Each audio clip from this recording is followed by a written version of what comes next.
Entonces, el título que yo he puesto a esta enseñanza hoy se llama La reunión de oración. Vamos a hablar algo con respecto a la reunión de oración. Vamos a tomar algunos asuntos, los considero relevantes y suficientes para que entendamos el propósito de Dios con la reunión de oración con la iglesia, ¿cierto? Entonces, empecé tocando ese versículo de Mateo 6:33 porque tiene mucho que ver con esto. Buscad primeramente el reino de Dios y su justicia, y todas estas cosas, las cosas anteriores que hay en todo el sermón, particularmente en el versículo, en el capítulo 6, o serán que añadidas. Pero ¿a qué nos apremia el Señor Jesús? A tener un orden en nuestra vida, un orden de prioridades. Y como creyentes debemos entender que las prioridades número uno en nuestra vida son de naturaleza que espiritual. Y muchas veces nos cuesta y pasan los años y en la práctica no es así. Porque como oraba un hermano ahora, de pedir discernimiento para conocer y hacer la voluntad de Dios. No es fácil, no es fácil llegar a 2 Corintios 5:17. No es fácil y muchas veces ese proceso dura toda la vida, hermano. Porque si alguno está en Cristo, ¿qué dice? Nueva criatura es. Lo difícil es lo que continúa. Todas las cosas son hechas nuevas. Las viejas pasaron. Y una de esas cosas viejas que difícilmente pasan en nuestra vida, que Dios tiene que trabajar mucho para quitarlas de nuestra vida, es precisamente esto. Es no dar lugar, al primer lugar en nuestros corazones y vidas, a las cosas de orden espiritual.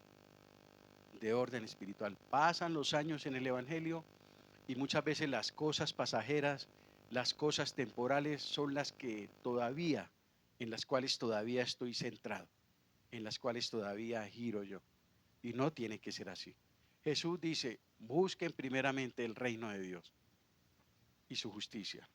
Y todo lo otro será ¿qué? Añadido. O sea que cuando venimos al Señor Jesucristo, entre otras muchas cosas, ocurre un cambio de valores y de prioridades en nuestras vidas, ¿cierto?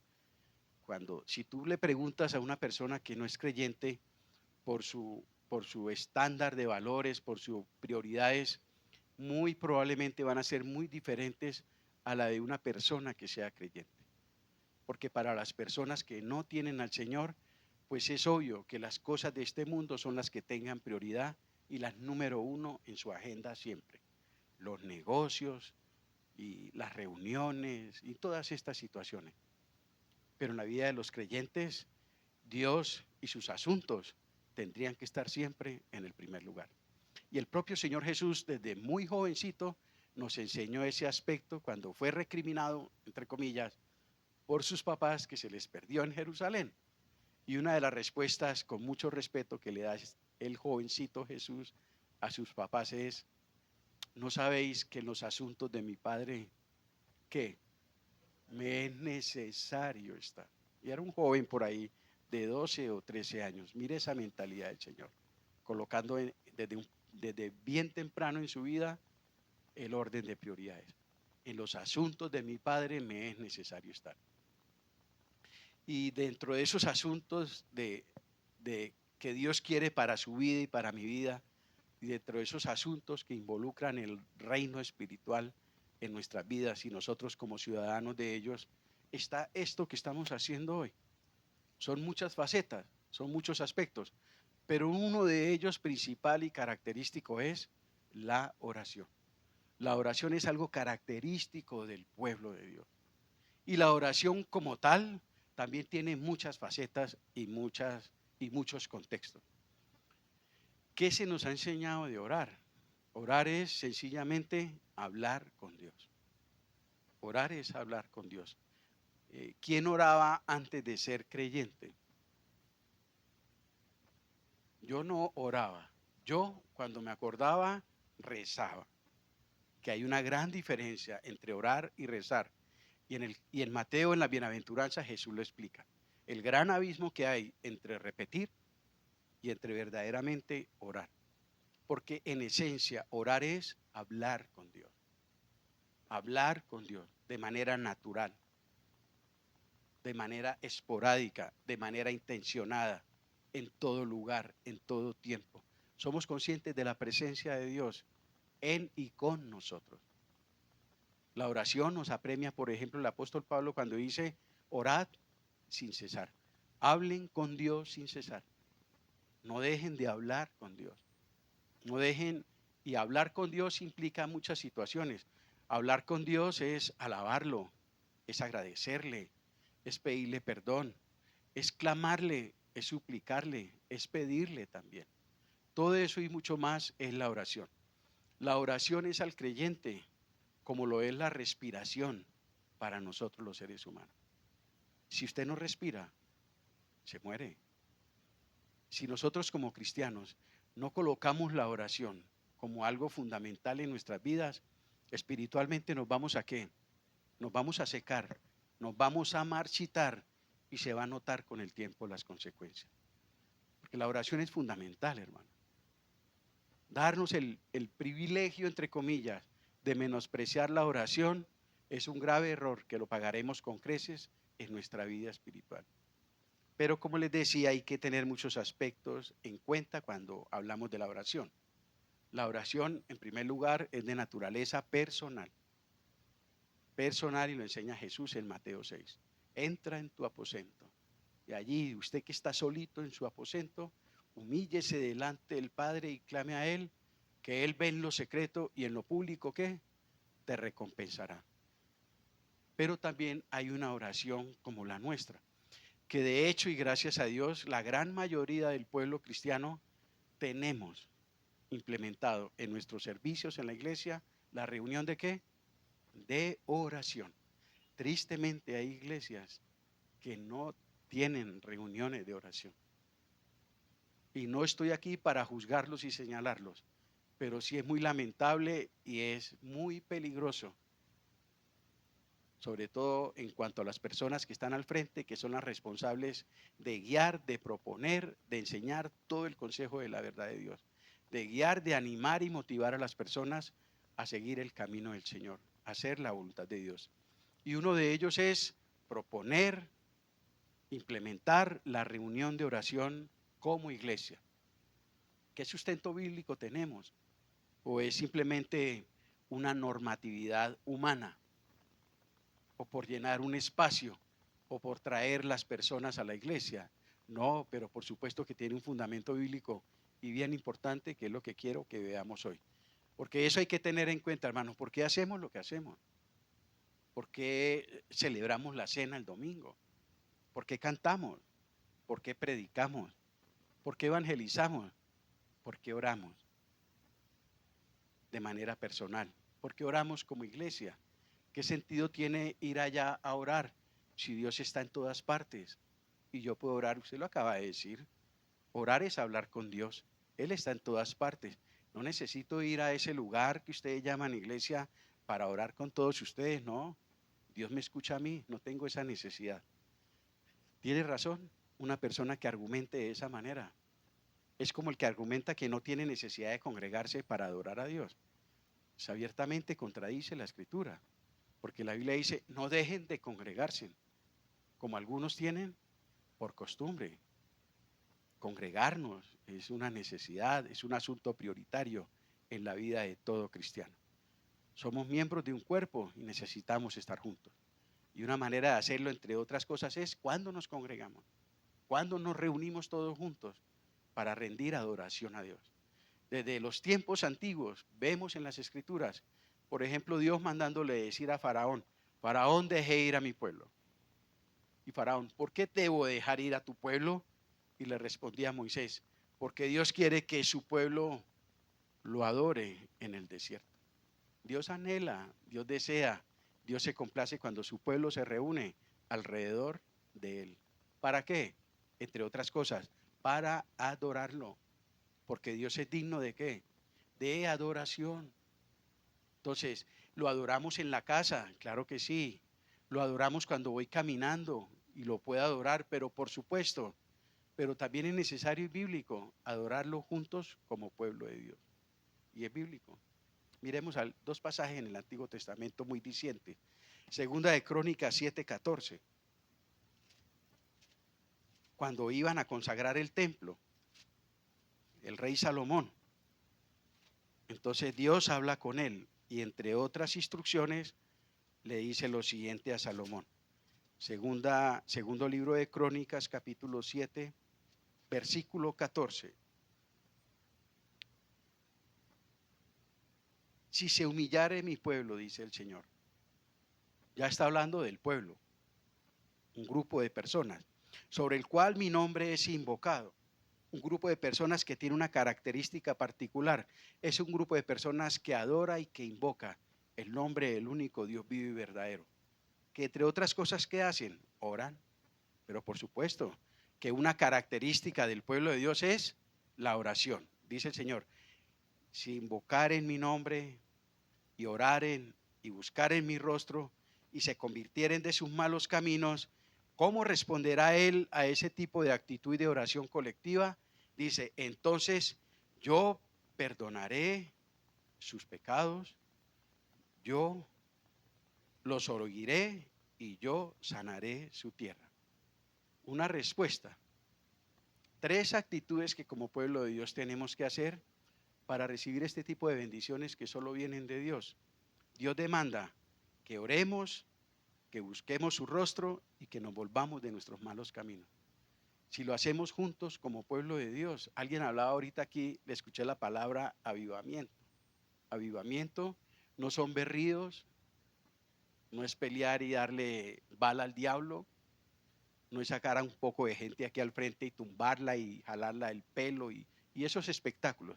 Eso para nada tiene que ver con el avivamiento que habla la palabra de Dios. Avivamiento es esto, ¿verdad?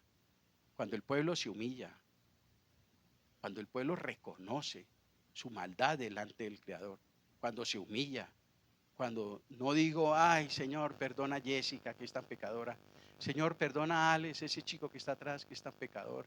No, cuando hay un verdadero avivamiento, entre otras cosas, el primero identificar el pecado no es en el otro, es en mí mismo. Yo soy pecador, Señor. Y eso me lleva a que me humille delante de Dios. Si mi pueblo se humillare y buscare mi rostro y oraren, no buscar las manos del Señor, porque muchas veces nos acercamos al Señor buscando sus manos, porque sus manos son figura de lo que Él nos pueda ¿qué? Dar, pero su rostro es figura de lo que Él es.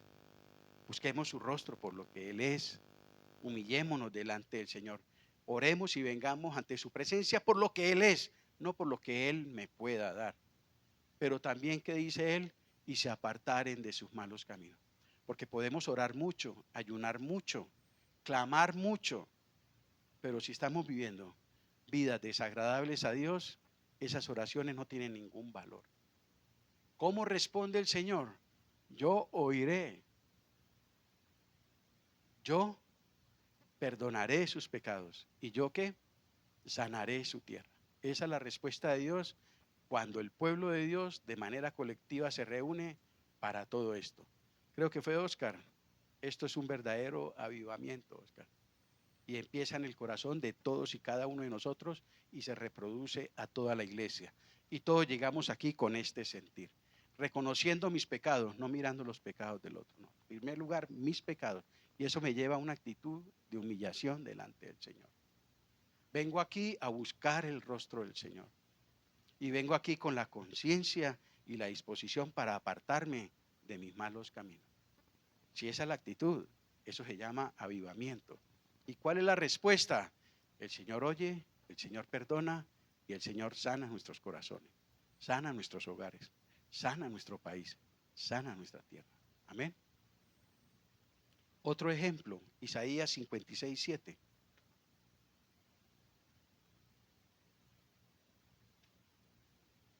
Este es más diciente, el profeta Isaías, muchos siglos después de lo que aconteció en la inauguración del templo con Salomón. Isaías 56:7 afirma el profeta Isaías de manera categórica, dice, hablando en nombre del Señor, yo los llevaré a mi santo monte y los recrearé en mi casa ¿de qué? De oración. Sus holocaustos y sus sacrificios serán aceptos sobre mi altar, porque dice el Señor desde tiempos antiguos, desde los tiempos del profeta Isaías, que su casa será llamada casa de oración ¿Para quiénes? Para todos los pueblos. ¿Cómo es llamada la casa del Señor? Casa de oración. Y por supuesto involucra a todos los que en ese momento estén. La iglesia no es este lugar. Nosotros tenemos esa costumbre. Voy para la iglesia. Pero realmente es incorrecto. La iglesia somos todos y cada uno de nosotros. Esa es la casa de Dios, esa es la congregación del Señor. Ahí está el Señor en medio de su pueblo reunido. Cuando el Señor está ahí en medio de su pueblo reunido, está recibiendo del pueblo gratitud, alabanza, adoración. Y aquí venimos, entre otras cosas, principalmente a orar, porque Dios lo estableció. Mi casa será llamada casa de oración. Y Jesucristo, siglos después, ellos malinterpretaron y se olvidaron de esta normatividad divina. Y mire cómo convirtieron el templo de Dios.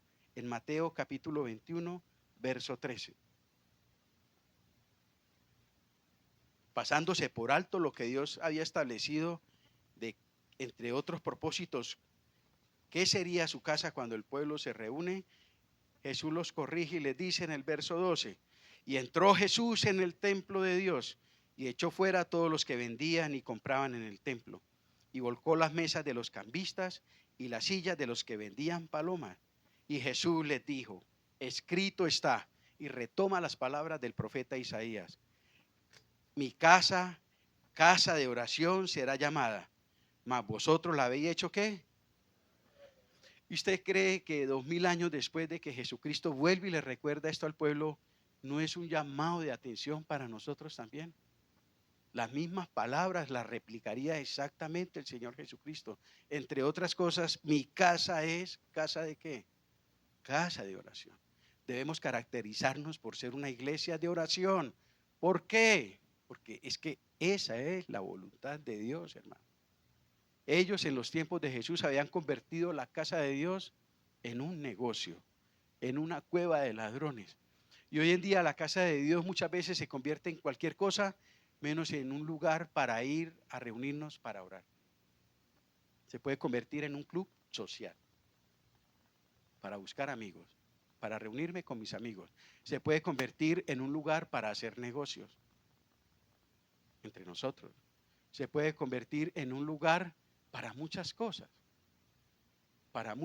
menos para lo que Dios estableció en su palabra. Y yo pienso que nos deberíamos cuestionar nosotros como iglesia en primer lugar.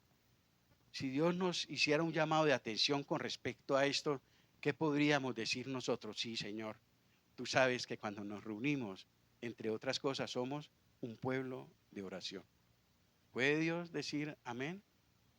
¿Puede Dios decir estoy complacido porque están diciendo lo que viven? ¿O realmente tendríamos que cuestionarnos muchas cosas? ¿Es nuestra iglesia casa de oración? En el Antiguo Testamento y en el Nuevo Testamento también tenemos mucho soporte bíblico. Vamos principalmente al libro de los Hechos. Hechos 1, 12 y 14. La iglesia nació en un tiempo de oración. La iglesia nació en un tiempo de oración. Hechos capítulo 1, versículos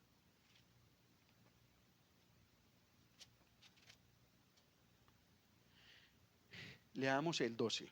Entonces volvieron a Jerusalén desde el monte que se llama el Olivar, el cual está cerca de Jerusalén, camino de un día de reposo. Y entrados subieron al aposento alto. El contexto, el Señor Jesucristo acaba de partir del monte de los olivos al cielo. 40 días llevaba después de haber resucitado. Él resucitó y duró 40 días con los discípulos, enseñándoles otras cosas. 40 días. Y a los 40 días los llevó al monte de los olivos y allá les dio la gran comisión y subió al cielo. Entonces aquí ellos se devuelven a Jerusalén. Y en el verso 12 dice que, en el verso 13 dice que cuando entraron en la ciudad buscaron un lugar, un aposento alto, donde ya estaban, donde moraban quienes, Pedro, Jacobo, en fin, los discípulos. Y en el verso 14 dice, ¿qué estaban haciendo todos ellos, los seguidores de Jesús, en ese lugar llamado el aposento alto? Todos estaban ¿qué? Perseverando unánimes en oración y ruego. Y también participaban de eso las mujeres, la mamá del Señor Jesús y con sus hermanos. Entonces, ¿qué vemos desde los inicios de la propia iglesia, hermano? ¿Saben cuánto tiempo duraron ellos en el aposento alto orando? ¿Cuánto? ¿Cómo así? Si yo esto lo he enseñado ya. ¿Cuánto tiempo duraron ellos orando en el aposento alto? Mire lo que dice el versículo 1 del capítulo 2. Cuando llegó el día de Pentecostés, ellos continuaban juntos, unánimes en el aposento alto, orando. Y allí llegó el Espíritu Santo. Y ahí nació la iglesia. Hay una palabra que nos habla de tiempo. ¿Cuál? Pentecostés. Habla de 50, particularmente 50 días. 40 días duró Jesucristo con ellos después de resucitado. Se fue hasta que llegaron los 50 días. O sea, de 40 a 50, ¿cuántos días duraron en el aposento alto? 10 días. 10 días. Este Pentecostés y esto que narra ahí es en cumplimiento a unas fiestas sagradas que Dios estableció en Levítico 23 con relación al pueblo de Israel. La muerte, la resurrección de Jesús es ilustrado en esas fiestas. El nacimiento de la iglesia es ilustrado en esas fiestas. Y especialmente con la del Pentecostés. 50 días después de la cosecha, nace la iglesia. 40 días duró Jesús con ellos. Y al día 50 vino el Espíritu Santo y nació y estableció la iglesia en la tierra.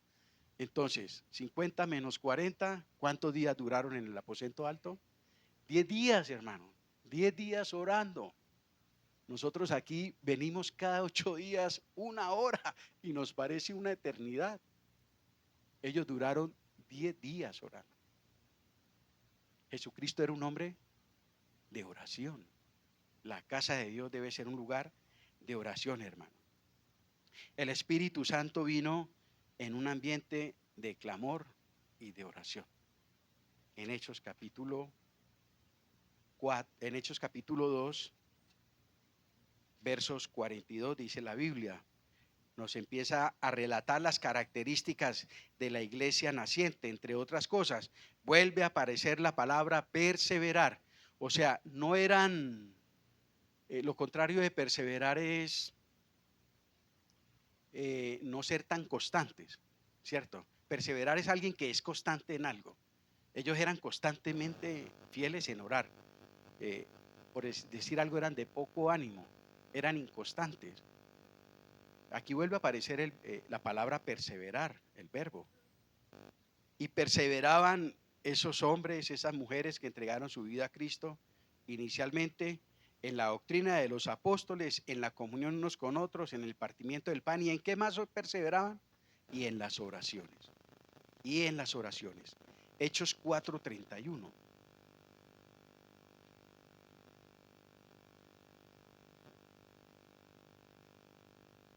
Leámoslo desde el... estoy aquí en Hechos 5. Hechos 4:31. Acaban de soltar a 2 apóstoles que estaban encarcelados, dieron el reporte y todo el grupo de creyentes estaban reunidos.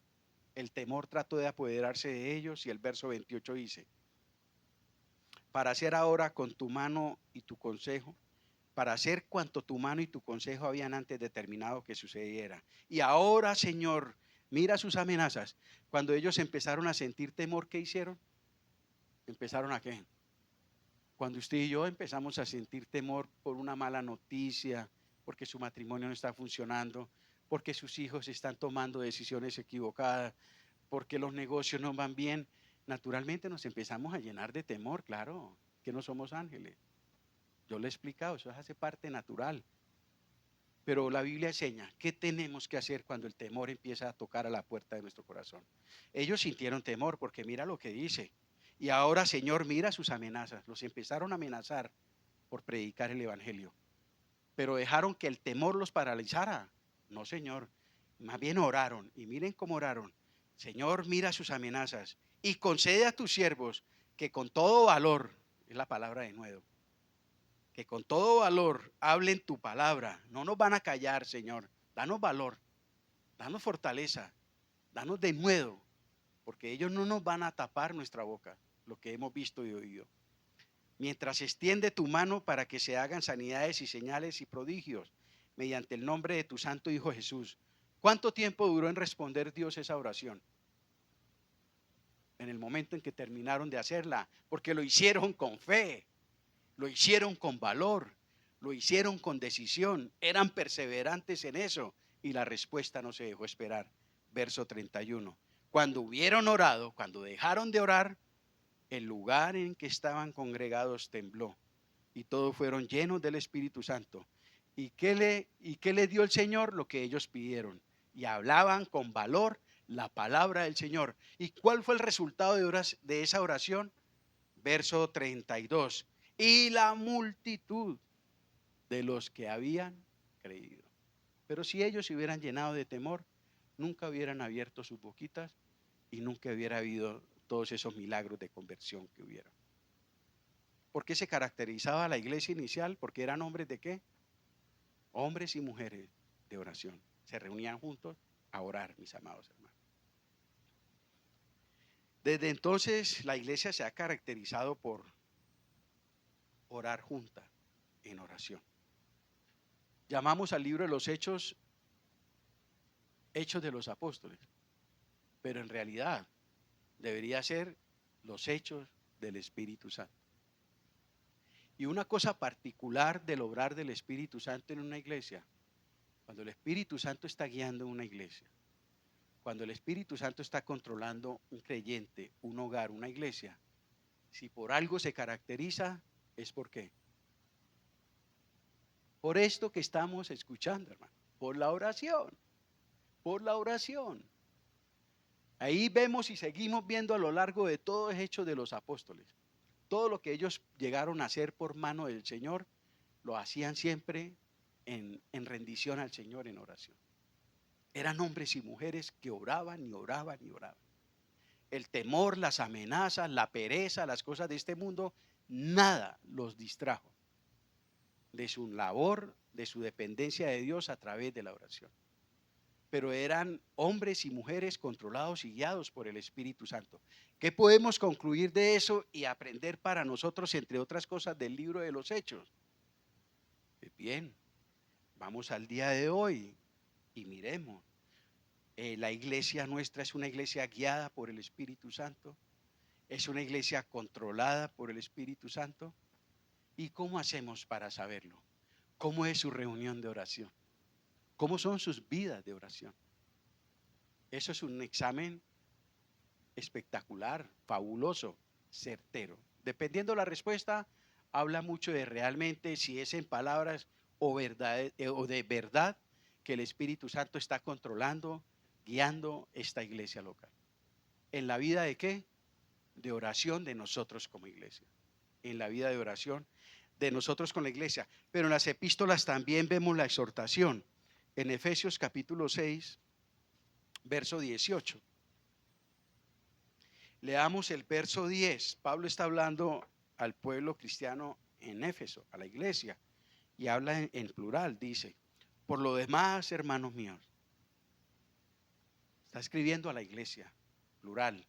Por lo demás, hermanos míos, fortaleceos en el Señor. Está dando una serie de instrucciones con respecto a la vida espiritual, a la guerra espiritual, a los enemigos espirituales. Y empieza a hablar a todos nosotros como iglesia y particularmente en ese entonces a la iglesia de Éfeso, de algo que el Señor precioso nos dejó para pelear contra esos enemigos reales pero invisibles. Y es la armadura de Dios. No lo dice a algún creyente de manera particular, no. Lo dice a toda la iglesia en general. Vestidos de la armadura del Señor. Porque su enemigo y mi enemigo, no el enemigo de Fernando, no el enemigo de José, no el enemigo de Antonio. Todos nosotros como creyentes tenemos enemigos en común. Pero también tenemos medios de gracia en común para todos nosotros. Y uno de ellos es: vístanse de toda la armadura de Dios. Y él la explica punto por punto, que no es el tema de hoy. Pero me centro en el verso 18. Dentro de esa armadura está ¿qué también? La oración. Orando en todo tiempo. Orando de vez en cuando. Orando en todo tiempo es sinónimo de qué palabrita que vimos en el libro de los Hechos, perseverar. La clave es perseverar.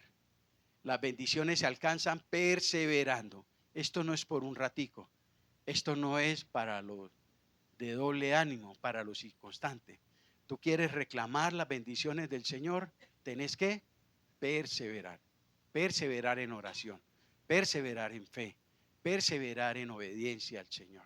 Y verá el Señor en su tiempo, mirará el tiempo, cuando llegan esas bendiciones a nuestra vida.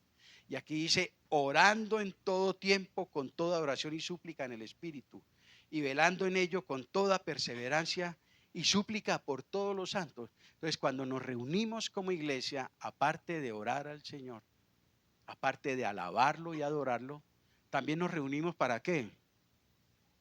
Para orar unos por otros.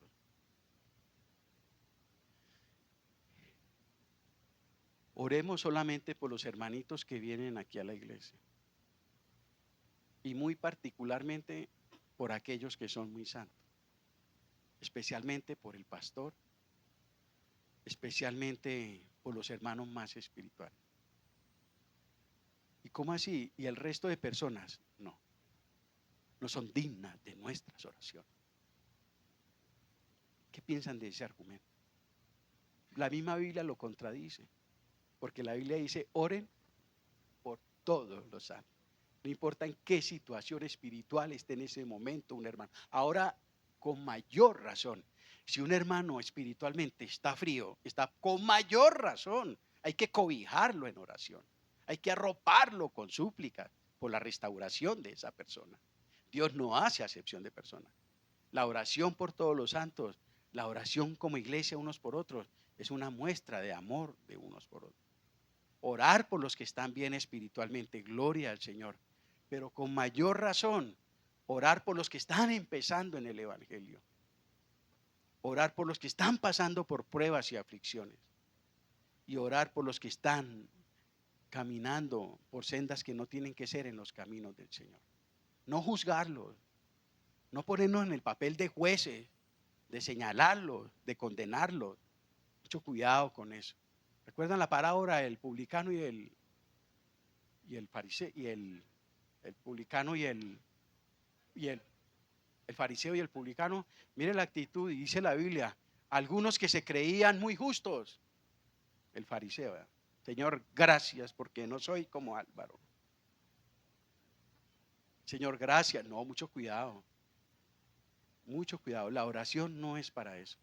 La oración es para cobijarnos todos nosotros como pueblo de Dios y orar unos por otros. Entonces, mire lo importante es reunirnos en un mismo sentir para clamar a nuestro Dios, para orar por todos y cada uno de nosotros. Y aquí escuchamos peticiones de toda naturaleza. Hemos orado por nuestros hijos, por los que son creyentes, por los que no son creyentes. Oramos por los matrimonios, oramos por el evangelismo, oramos todos juntos unos por otros. Oramos por los hermanos que están en aflicciones. Oramos por los hermanos que no han vuelto a la iglesia y de pronto tienen problemas y están en malos caminos. Mire qué poderoso, hermano. Mi casa será llamada ¿qué? Casa de oración para todos los pueblos.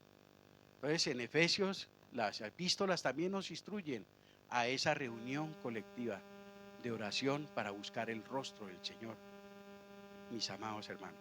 Algunas bendiciones de orar juntos, de la reunión de oración de la iglesia, para nosotros como iglesia y para todos.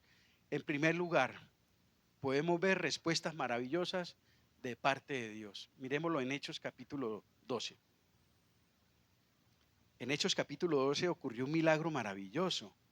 Un hombre que estaba a punto de ser asesinado. Yo no sé, Pedro, cómo estaba durmiendo en la cárcel si él sabía que al otro día lo iban a asesinar. Era un hombre que estaba en comunión con Dios. Dice el verso 5. Así que habían acabado de asesinar a un líder de la iglesia cristiana. La persecución estaba, mejor dicho, al límite ahí en Jerusalén.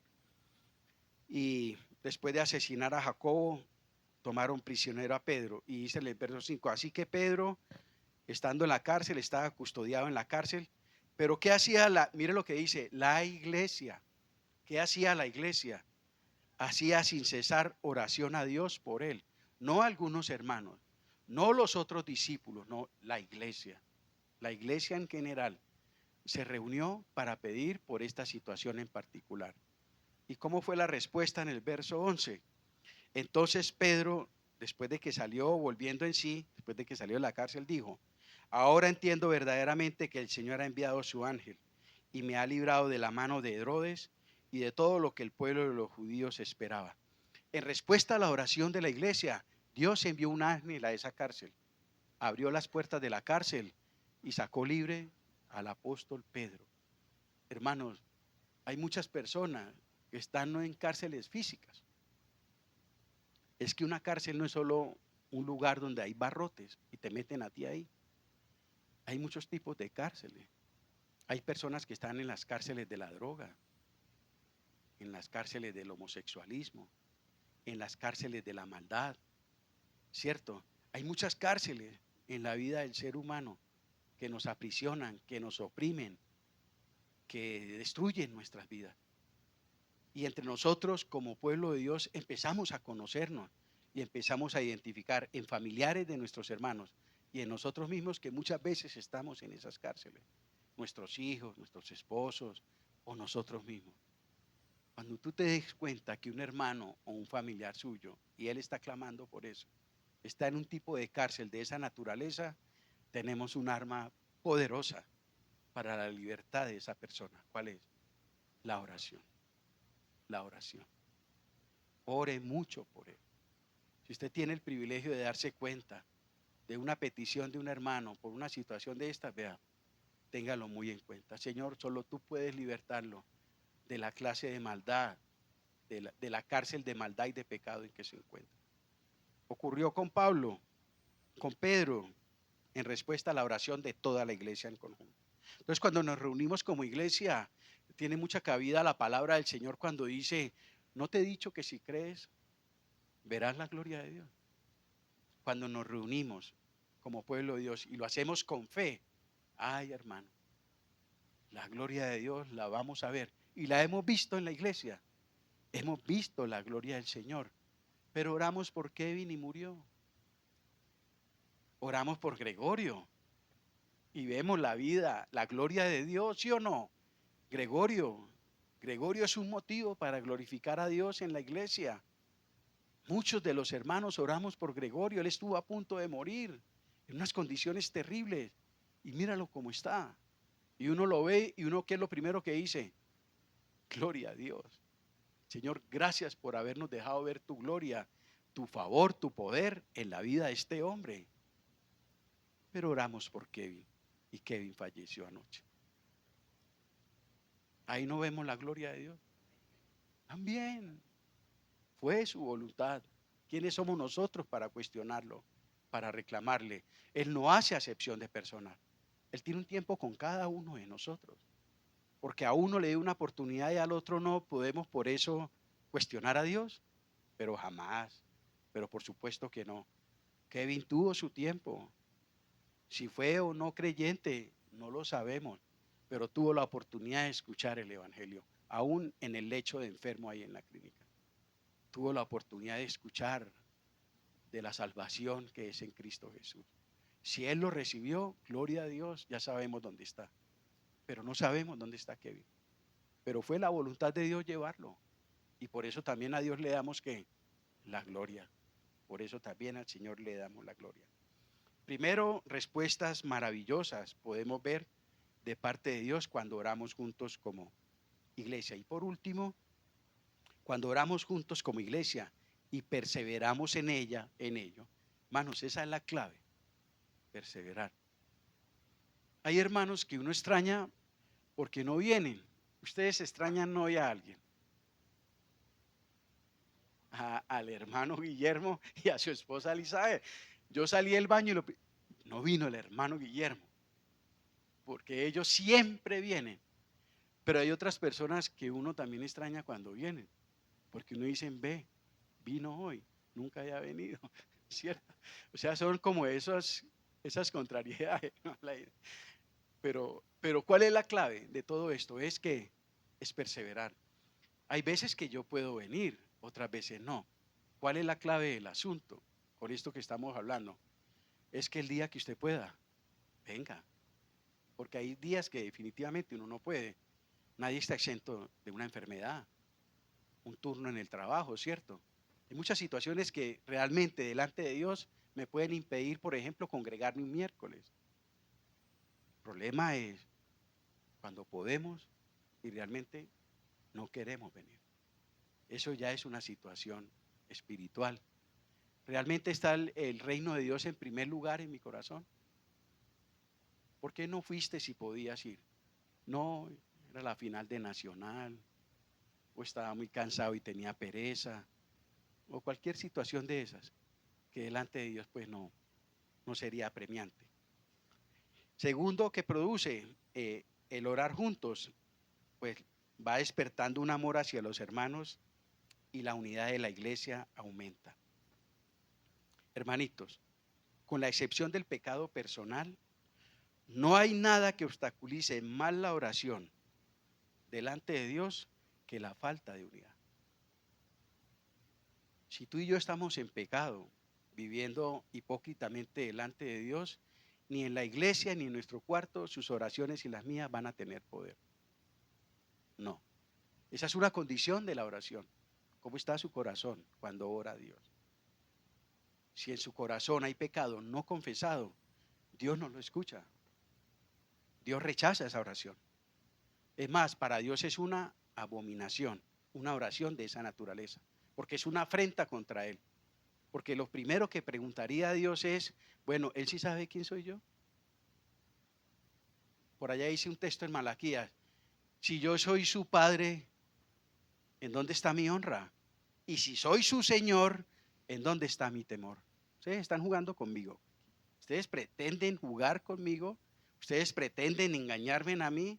Pretenden venir, presentarse de mí de muy espirituales cuando su corazón está pervertido por la maldad y el pecado. No se equivoquen. No jueguen con candela. Los cristianos somos conscientes de eso. Si en mi corazón hay pecado no confesado, yo realmente no tengo libertad y no debería hacerlo de hipócritamente buscar la presencia del Señor. Sí lo debo hacer en oración, pero ¿para qué? Para pedirle a Él perdón y arrepentirme. Pero no llegar aquí, usted sentado ahí, un hermano precisamente esa noche, hermano, por favor, ¿quiere orar por los enfermos de la iglesia? Ah, sí, hermanito. ¿Cómo si nada? Y está más enfermo él que un hermano que esté en el hospital haya hospitalizado. Él sí está verdaderamente enfermo delante de Dios. Y eso es jugar con Dios. Entonces, si hay algo que al igual que eso estropea la oración, es la falta de unidad en la iglesia. Si hay algo que estropea el que el Señor bendiga nuestras oraciones en nuestros hogares, es la falta de unidad en nuestros hogares. Porque este es un problema no solo de la iglesia, también es un problema en nuestras familias. No hay unidad en nuestras familias. Allá en lo particular de nuestros hogares no hay unidad. No nos ponemos de acuerdo. Y Jesús dice que si una casa está dividida, ¿qué? No prosperará ni aún en la oración.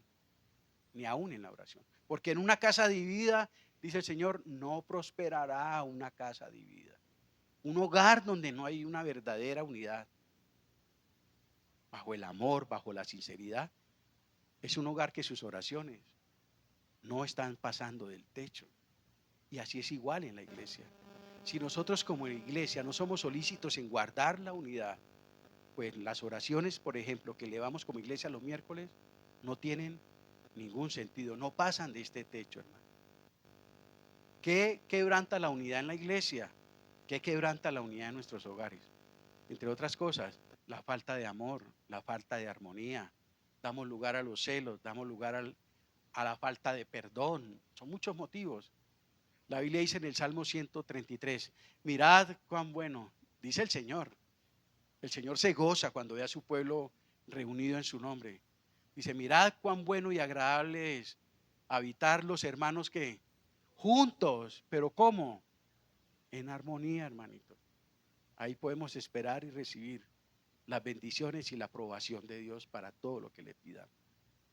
Pero si no hay unidad, si no nos soportamos uno al otro, si no nos perdonamos, si no nos ayudamos, si no nos consideramos los unos a los otros, si nos estamos viendo como enemigos aquí en la iglesia unos con otros, peor aún en nuestros hogares? ¿Ustedes creen que nuestras oraciones tienen valor delante de Dios? ¿Esos son oraciones de qué? De religiosos, de religiosos. ¿Qué dice Primera de Pedro 3:7?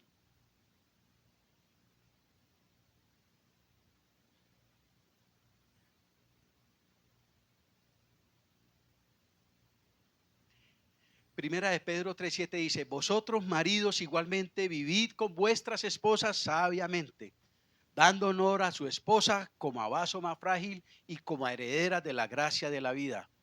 ¿Para qué? Para que sus oraciones no tengan estorbo. Si yo no soy capaz de armonizar mi convivencia con mi esposa y en mi hogar, hermanos, nuestras oraciones en ese hogar no tienen ningún sentido, no tienen ningún valor delante del Señor. Si yo no soy capaz de hacer los esfuerzos necesarios, los sacrificios necesarios para procurar la unidad y la armonía en la iglesia con mis hermanos, pues igualmente, hermano, nuestras oraciones no van a tener valor ni poder delante del Señor. Pablo dice: quiero que todos los hombres oren en todo lugar. ¿Cómo? Levantando ¿cómo? Manos santas y sin ira, sin contienda, sin enemistades, sin falta de perdón. Queremos que nuestras oraciones sean oídas por Dios. Queremos que Dios perdone nuestros pecados. Queremos que Dios sane nuestra tierra. Como familias y como iglesia necesitamos ser solícitos en guardar ¿qué? La unidad, en la paz y en el amor, en el vínculo del amor y de la paz unos con otros. Y eso significa sacrificios, porque no es fácil. Cada uno de nosotros somos un mundo distinto. Ludari es muy distinta a mí, mi hija es muy distinta a mí. Pero cuando somos solícitos y tenemos la bendición del Señor, nos hacemos todos un solo ¿qué? Cuerpo. Y cuando oramos en ese sentido, ay, hermano, vemos la gloria de Dios.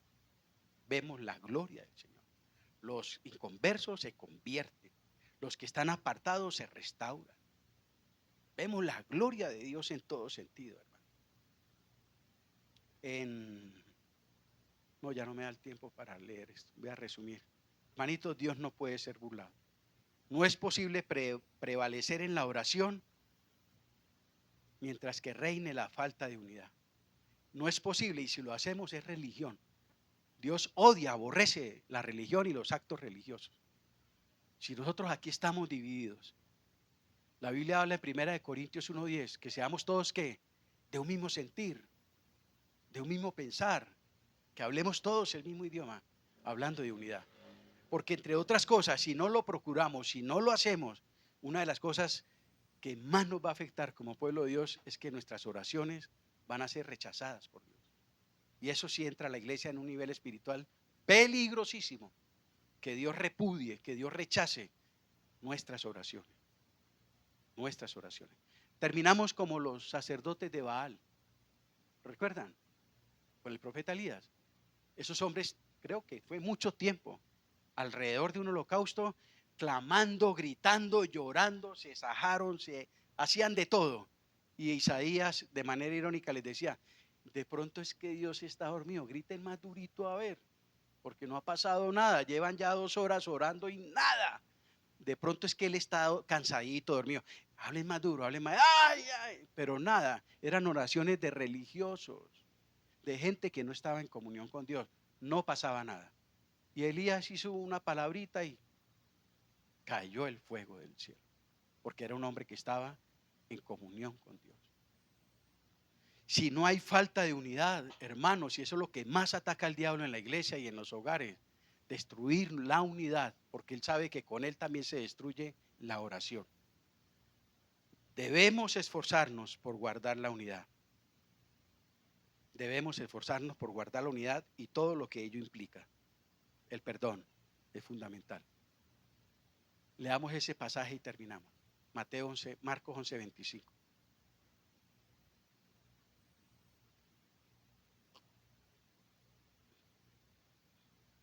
Marcos 11:25 dice: Y cuando estéis orando de manera individual, en tu familia, con tus hijos o tu esposa, o en la iglesia, con los hermanos, en cualquier contexto, cuando esté orando, ¿qué dice?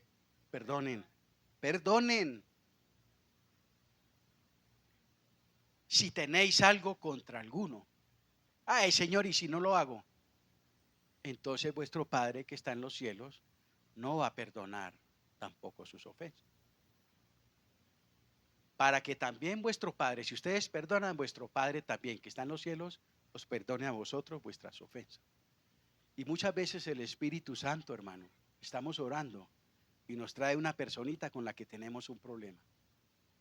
Llega ahí, pero Señor, estaba tan linda la oración hasta que me acordé. ¿Pero por qué, Señor? No, el Espíritu Santo. Muy linda la oración, Antonio, me tenés impresionado, pero ahí te recuerdo que hay un problemita con este para que lo resuelvas cuando pueda. Y lo puedes resolver desde ya. No necesitas esperar a que amanezcas para buscarlo o llamarlo, no. Desde ya, porque estás en mi presencia y estoy viendo tu corazón. Si tienes la disposición para perdonar lo que Él te hizo. Es del Señor. Si usted se resiste a hacerlo, está resistiendo ¿a quién? Al Espíritu Santo. Y sus oraciones están perdiendo efectividad y valor delante del Señor. Dice Santiago 4:17. El que sabiendo hacer lo bueno y no lo hace, le es contado por pecado. Reunirnos los miércoles como iglesia es la voluntad de Dios. No es una opción, no es por si, no es invento de los hombres, es bíblico, es necesario, es una muestra de la presencia del Señor en medio de nosotros. Porque una iglesia que es guiada por el Señor, que está llena de la presencia del Señor, es una iglesia que ora. Ora individual, pero también oran juntos. Por eso la importancia de las reuniones de oraciones los miércoles. Y mire todos los beneficios que podemos obtener como creyentes de venir a reunirnos a orar. Yo les animo, hermanos, en el nombre del Señor Jesucristo, para que hagan de esto una prioridad en sus vidas. Van a haber excepciones, pero por supuesto, les ha pasado, me ha pasado y nos seguirá pasando. Pero que en términos generales, la prioridad sea que en mi agenda, hermanitos, voy a hacer la agenda, miércoles 5:30, no. Domingo en la mañana, no. Eso es del Señor, no es tiempo mío. Ahorita cantábamos ahí que todo mi tiempo esté consagrado a ti, Señor. Qué bueno poderlo poner por obra, ¿cierto? Padre, gracias le damos, Señor, en el nombre de Jesús.